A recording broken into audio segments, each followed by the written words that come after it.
코로나19 관련 KTN 속보입니다.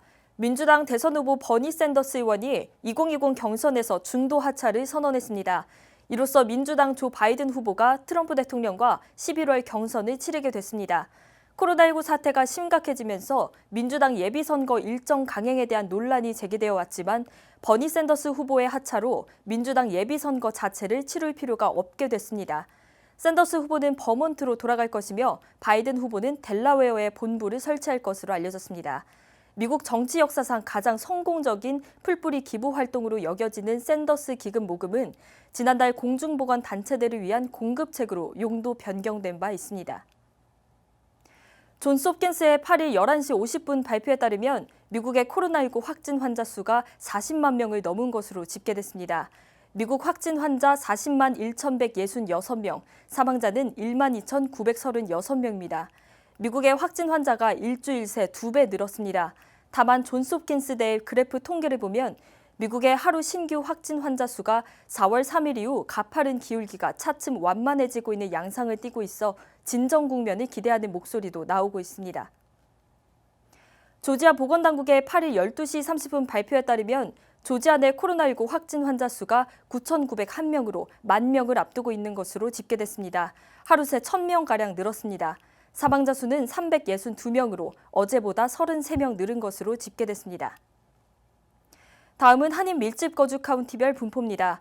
풀턴 카운티, 확진 환자 1,140명, 사망자 41명입니다. 디켓 카운티, 확진 환자 706명, 사망자 11명입니다. 캅 카운티, 확진 환자 588명, 사망자 29명입니다. 귀넷 카운티, 확진 환자 565명, 사망자 15명입니다. 일부 한인마트들의 코로나19 의심 증상자 직원이 확인되면서 해당 한인마트들은 휴점 후 코로나19 관련 방역을 실시했습니다. 슈퍼 H마트 존스크릭점에 근무하는 미국인 직원 1명이 코로나19 의심 증상자로 확인돼 지난 6일 임시 휴업 후 방역을 실시했으며 다음 날 다시 문을 열고 영업 중에 있습니다. 아시 슈가로프 지점에서도 직원 중 1명이 코로나19 의심 증세로 오늘 하루 휴업하고 방역을 실시했습니다. 또한 내일인 9일 다시 문을 열고 영업을 재개할 예정입니다. 브라이언 캠프 주지사는 차일드케어 근로자들이 자택 대비령 상태에서도 출근이 가능한 것을 보장했습니다.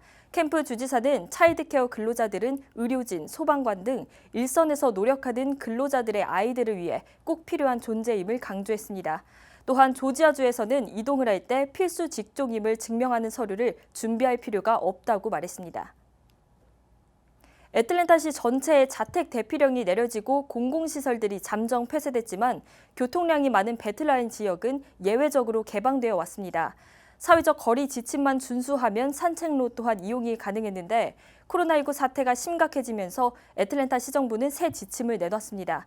변경된 지침에는 벨트라인 산책로가 오전 6시부터 오전 10시까지는 노약자 대상 이용시간으로 운영되며 오전 10시부터 오후 2시까지는 사회적 거리를 유지하는 한 현행처럼 일반 산책로로 사용 가능하며 오후 2시 이후에는 출퇴근, 식료품 및 의약품 구입 등 필수 활동을 위한 산책로로 이용될 예정이라고 밝혔습니다.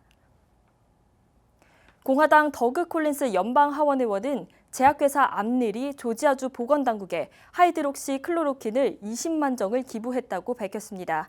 하이드록시 클로로킨은 코로나19에 효과가 있다는 보고가 있어 환자들에게 시험적으로 사용되고 있지만 아직까지 의학적으로 효과가 입증되지는 않았습니다. 대한민국 외교부는 국산 진단키트의 미국 공급과 관련해 대한민국 3개 업체와 미국이 계약을 마무리했다고 밝혔습니다.